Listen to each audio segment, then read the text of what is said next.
Hello, welcome to the weekly highlights program on Azərbaycan Television with the major developments of the week. I'm your host, Ilham Məmmədov.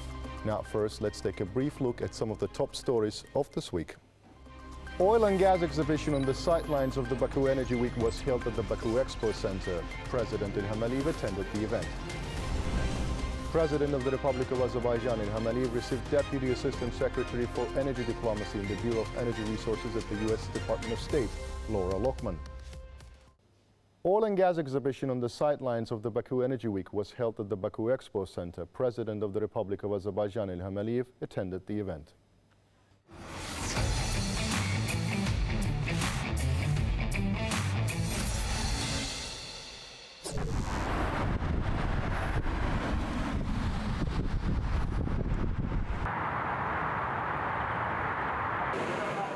International Oil and Gas Exhibition was not held for 2 consecutive years due to global pandemic, which affected the organization of many events.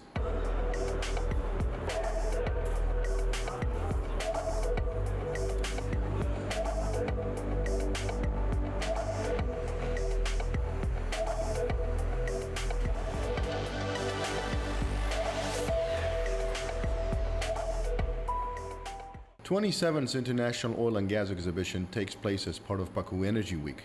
Among the events feature 10th Anniversary Caspian International Power and Renewable Energy Exhibition and Baku Energy Forum.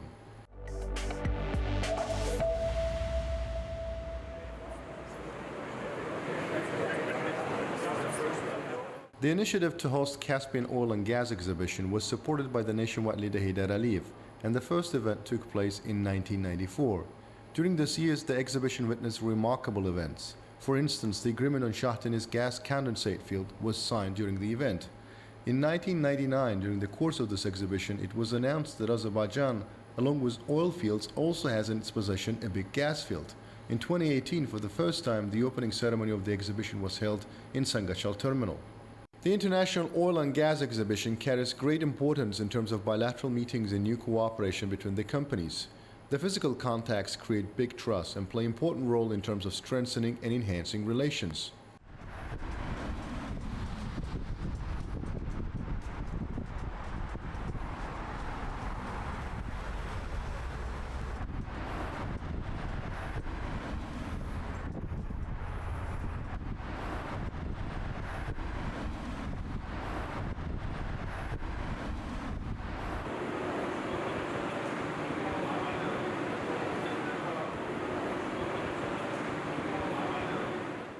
Saying that Azerbaijan invested into its own energy security in the independence years and met the full demand of the domestic market and played an increasingly important role in the energy security of a number of countries, the head of state said that during the first years of independence the situation was different, underlining that the Caspian Oil and Gas Exhibition and Conference played an important role to draw the attention of global energy companies to Azerbaijan, which just regained its independence and faced many challenges and lost a significant part of its territories. The other state emphasized the role of the organizers of the Caspian Oil and Gas Exhibition in terms of attracting investments. From the first year this conference was held, Azerbaijan declared its openness to the world, stated the head of state, and added that at the time the energy security was not fully provided. There were interruptions in the supply of energy and gas. At the same time, we actively worked with international investors and leading energy companies of the world to increase oil extraction and transport it to international markets. Touching on the important event taking place at the end of the last century, the inauguration of the first oil pipeline extending from Azerbaijan to sub-support of Georgia, the head of state stressed that Azerbaijan managed to start export at the expense of this and met the demand of many countries. At the same time, we started the exploration of gas fields, in particular of Shah Deniz field, which is considered one of the biggest gas fields in the world. And in 2007, Baku-Tbilisi-Erzurum pipeline was commissioned, and in 2006, we managed to build Baku-Tbilisi-Ceyhan oil pipeline, which connected the Caspian Sea with the Mediterranean Sea. Of course, we wanted to benefit from the huge gas reserves of Azerbaijan, and we needed a new pipeline in that regard. I would say we needed the pipeline of the 21st century, the Southern Gas Corridor, and its successful completion on the last day of 2020 demonstrated our common will, ability to work as a team and achieve great success. The unified pipeline system, 3,500 kilometers long, passing through many countries, starting from the seabed to high mountains, is a manifestation of our strengths and partnership, said President İlham Aliyev.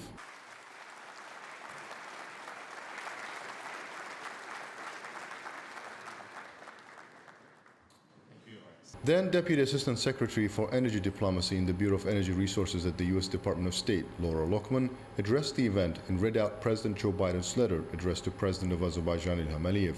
Afterwards, the Director for Energy Policy, Strategy and Coordination at the European Commission, Cristina Lobilo Borrera, took the floor.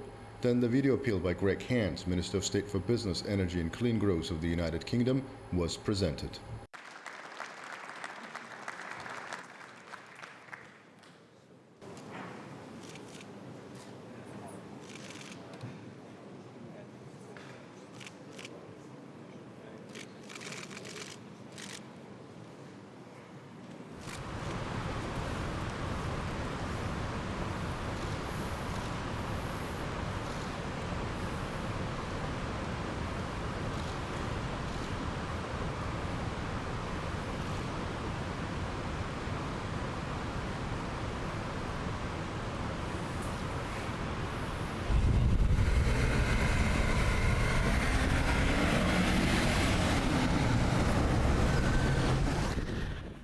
President of the Republic of Azerbaijan Ilham received Deputy Assistant Secretary for Energy Diplomacy in the Bureau of Energy Resources at the U.S. Department of State, Laura Lockman. During the conversations, the sides touched upon the activities of the Southern Gas Corridor, the role of Azerbaijan in Europe's energy security, and diversification of gas supplies was also pointed out. The sides exchanged views on increasing gas exports from Azerbaijan to Europe, the successful development of bilateral relations between Azerbaijan and the US in various fields was underlined, the constant support provided by the US government to Azerbaijan in the implementation of global energy projects, including the Baku-Tbilisi-Ceyhan project, was held at the meeting. The large-scale work carried out in Azerbaijan in the field of electricity and renewable energy was highlighted. During the conversations, the sides emphasized the importance of the International Caspian Oil and Gas Exhibition, traditionally held in Baku, noting that the event contributes to the expansion of international cooperation in the field of energy. President Ilham Aliyev received Deputy Prime Minister, Minister of Mining and Energy of the Republic of Serbia, Zorana Mihajlović. Zorana Mihajlović extended the Serbian President Aleksandar Vučić's greetings to President Ilham Aliyev. President Ilham Aliyev thanked for Aleksandar Vučić's greetings and asked the minister to extend his greetings to the Serbian President. The sides hailed the development of bilateral relations based on strategic partnership between the two countries in various fields and pointed out the good potential for further expansion of the ties. Noting that she was aware of the destruction in Azerbaijani liberated lands, Zorana Mihajlović congratulated the head of state on the work done for the country and its people, as well as large-scale reconstruction projects underway in the liberated territories. Deputy Prime Minister Zorana Mihajlović underlined Azerbaijani company's successful operation in Serbia. The head of state highlighted the massive destruction committed by the Armenians in the Azerbaijani lands in the years of occupation. During the conversation, it was noted that the 27th International Caspian Oil and Gas Exhibition contributed to the strengthening of regional and international cooperation, and the importance of Zorana Mihajlović's participation in the exhibition was underlined. The sides exchanged views on prospects for bilateral relations and pointed to cooperation in the fields of energy and agriculture. Zorana Mihajlović presented a keepsake to President Ilham Aliyev.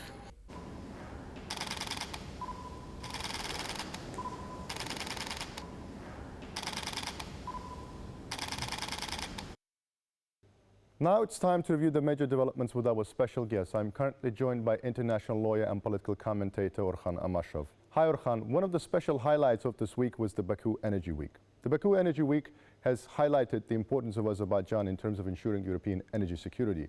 How would you evaluate the importance of Azerbaijan energy resources in view of the crisis in Ukraine? I think this week we have an absolutely fantastic opportunity to throw a glance at Azerbaijan's energy export capabilities, Azerbaijan's place in the EU energy market, and also, of course, we are looking at all of these things in the light of the crisis engendered by the events in Ukraine. What is very clear, Europe has been dependent on Russian oil and gas for some considerable time, and now it seems that they have come to the conclusion that they need to diversify their energy source. I mean, they have known it for some considerable time. Of course, course, but some drastic measures needed to be taken, and they are being taken now. Azerbaijan has a very important role to play. Azerbaijan is not going to come to the rescue of Europe because the volumes are not comparable. I think that Russia was exporting to Europe about 155 BCM per annum, whereas in Azerbaijani case, as far as the current figures are concerned, I think that through the southern gas corridor, Azerbaijan is exporting to Europe about 10 BCM per year. And this this volume could be doubled. But time will show, of course. Azerbaijan is an important player, of course. Azerbaijan, in terms of the energy component, it is integral to Azerbaijan's foreign policy agenda and Azerbaijan's political clout. And it's absolutely important part of this process, this thing we call punching above its weight. Azerbaijan is punching above its weight, and energy is an important part of it. And I think that this Energy Week has highlighted some of the most important things. The critical thing, I think, at the present juncture is that Azerbaijan is a reliable partner. It's a partner that you can trust. Azerbaijan has given its promise to export a definite BCM, and Azerbaijan is exporting it 10 BCM. It could be doubled. And there are some other options, of course. I think that Azerbaijan's reliability is a key thing at present juncture, and I think that this particular importance will be augmented in the fullness of time. How can Azerbaijan augment its export capacity and become an even more important player? Well, at present juncture, I think that Azerbaijan is exporting about 22 BCM per annum. But when it comes to the volume we are exporting to Europe, it's 10 BCM, and to Turkey is 6 BCM. The couple of things should be considered, of course. It's about the exploration, about production. These things require investment. And of course, investment is such a thing is not just totally contingent upon Azerbaijan's behavior. Azerbaijan has got partners, and Southern Gas Corridor, there are lots of actors involved there, and there must be a collective decision based on the consensus. For that reason, I think that Europe has to step in, because if we remember, during the development phase of the Southern Gas Corridor, Azerbaijan decided to take a substantial part of the risk. Azerbaijan decided to bear the bulk of the risk, and now Europe has to step in, because I'm not completely sure that 10 years ago, for example, Europe was very mindful of the importance of diversifying its sources, its import sources. But now I think that they realize that they cannot be reliant on one supplier, because relying on one supplier is never good. Whether you have excellent relation with that supplier or not, relying on one supplier is always dangerous. You're always on a slippery slope. And Azerbaijan, of course, is an important player. Azerbaijan has got an important role to play, and I think that this role should be augmented. As I said earlier at the beginning of my answer to your first question, Azerbaijan is not coming to the rescue of Europe, but Azerbaijan can play a very important critical role within a certain segment of the EU energy market. And by that certain segment, I mean the southeastern Europe, because for example, you know that in Serbia, for example, the annual need for energy, I think, is about 2.7 BCM. In Bulgaria, it is 3.7 or 3.5. So Azerbaijani volume, which is 10 BCM, the preponderant part of it goes to Italian interconnector. But if it's doubled, it could play an important role in the southeastern European energy market. So Azerbaijan's important thing is that it is reliable.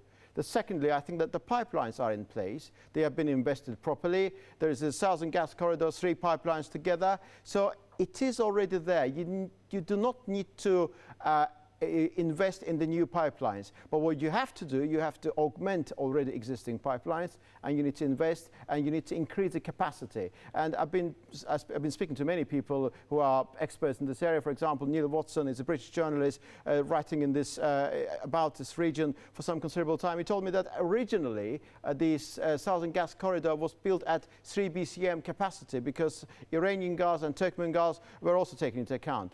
So the possibilities are there. But investment is key, and investment is about money, it's about collective decision.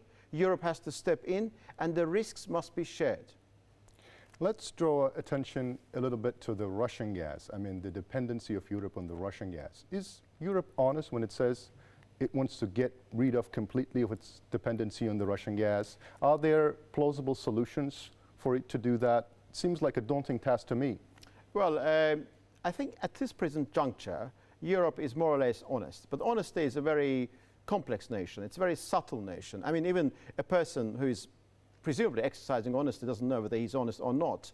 I think at this present juncture, Europe could be considered reasonably honest, because there is a real danger. They have to act in relation to Russia, and the present desire to extricate itself from the Russia-dominated energy market is not just about the desire to diversify one's energy supplies. It's also about the political context. War in Ukraine, and they do not want to rely on Russian gas, because relying on Russian gas means spending money, paying Russia, and that money goes to the war. So there is a political element which we shouldn't forget. I think that when it comes to oil, probably Europe is completely honest, because you probably heard that the European Union has introduced 6 packages of sanctions, and according to this package, the ban on oil is completely there. I mean, currently I think that 75%, by the end of the year it will be 90%. But when it comes to gas, of course, it's a slightly different story. United States and UK could, of course, behave independently, because as far as I know, United States, they do not buy gas from Russia, and only 5% of the energy needs of the United Kingdom provided by Russia. So these two countries could behave independently. But when it comes to the continent, in particular Germany, they are not really very independent, and their lack of independence and reliance on Russian gas have manifested itself, I think, that in the kind of stance they have taken in relation to the crisis in Ukraine.